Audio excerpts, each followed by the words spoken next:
Have you ever traveled somewhere far away? Maybe another city, another state, or even a country? Well, last summer I had the opportunity to travel to Wales for 2 months. Many of you probably haven't heard of Wales because it's a very small country and it's not very popular, but today I'm going to talk all about Wales, and I'm going to do that by discussing its location, history, and cultures of today. So the first thing I want to mention about Wales is its location. It is one of 4 countries in the United Kingdom. The other 3 are Scotland, Northern Ireland, and England. It is located between England and Ireland and below Scotland, so it's kind of stuck there in the middle. It has a population of 3 million, which is about the population of Chicago, but the land size is only the size of about Massachusetts. The location of Wales gives it a unique weather pattern. It has an annual mean temperature of 50 to 70 degrees Fahrenheit year-round, but of course this temperature is going to decrease the higher you go in the mountains and at night. It can be sunny most of the time during the winter, but Wales has an average of 20 rainy days a month, every month. It snows in midwinter, especially in the mountains. The next thing I want to discuss is the history of Wales.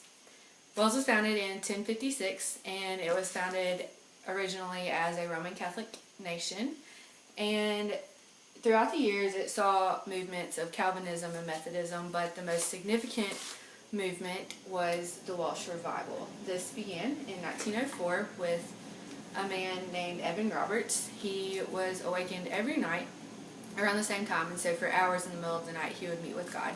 Well, during this time, Joseph Jenkins, who was a pastor in Wales, he was preaching one day and he asked his congregation if they had any testimonies. Well, this lady, Florrie Evans, stood up. She was a new believer at the time, and she declared with all of her heart that she loved Jesus.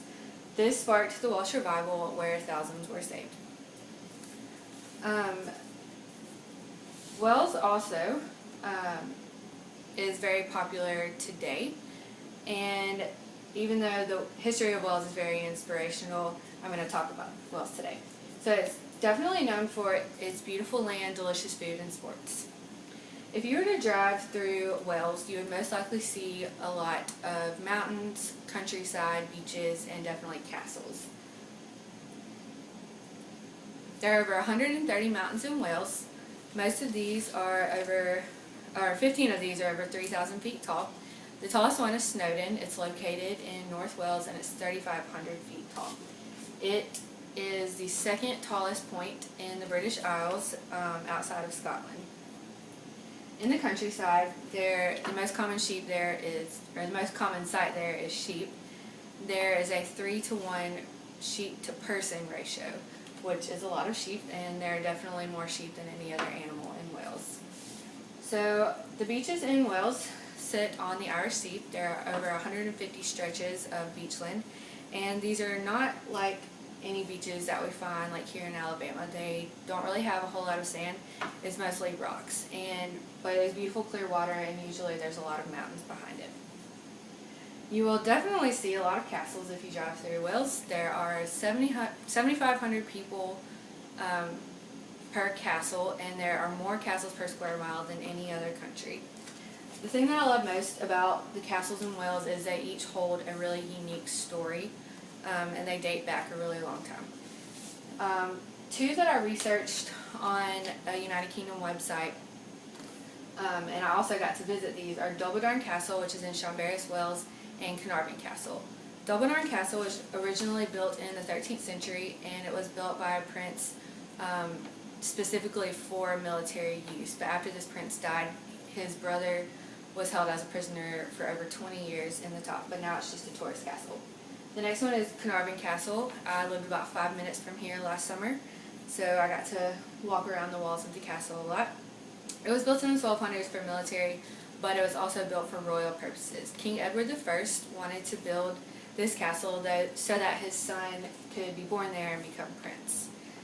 It's still active today. Prince Charles was actually invested there in 1969 by his mom, Queen Elizabeth, and now is a tourist attraction with a museum inside, and they actually hold a lot of Shakespeare plays there. Wales is also known for its many delicious foods. One of the most popular ones that you've probably heard of is fish and chips. This is usually just fried cod, and the chips are what we consider like steak fries, and you pour salt and vinegar all over them, and they're really good. The shops that sell these are called chippies, and they're usually found on every corner in Wales, so they're very abundant. A typical Sunday dinner in Wales is going to consist of Yorkshire pudding, a roast meat with roast potatoes, and a spread of vegetables, and they're usually all covered in brown gravy, so that's pretty good. Traditional breakfast in Wales, which is my favorite, is you're going to have eggs, sausage and bacon, toast, stewed tomatoes, and baked beans. The baked beans are similar to ours, but they're a little sweeter. One of the foods that I listed that is very specific to Wales are Welsh cakes, and these are kind of like pancakes, but they're made with black currants, which are kind of like raisins. They're good hot or cold, but they are best served with butter. And the most popular item in Wales is tea, obviously, and you're going to drink tea pretty much at every meal and sometimes in between, and you usually drink that with cream and 1 or 2 teaspoons of sugar. So Welsh also has a lot of pride for their sports, and the 2 most common sports are rugby and football, but their football is what we consider American soccer. And they are both very successful teams over in Wales. So, although Wales is small and not very well known, the Welsh people have a lot of love and pride for their country. This doesn't come as a surprise because there is a lot of history of the castles, the royalty, and the Welsh revival. There's a lot to look at, such as the mountains, beach, countryside, and castles, and they have popular food and sports that the world loves. So to conclude this today, I want to teach you a Welsh saying that they like to say over there, and it's called Cymru am byth. This means Wales forever, and they declare it when they're very proud of their country and love their country. So I hope today you're much more interested and more informed about the country of Wales, and that the history of Wales that we talked about is an inspiration to you. Cymru am byth.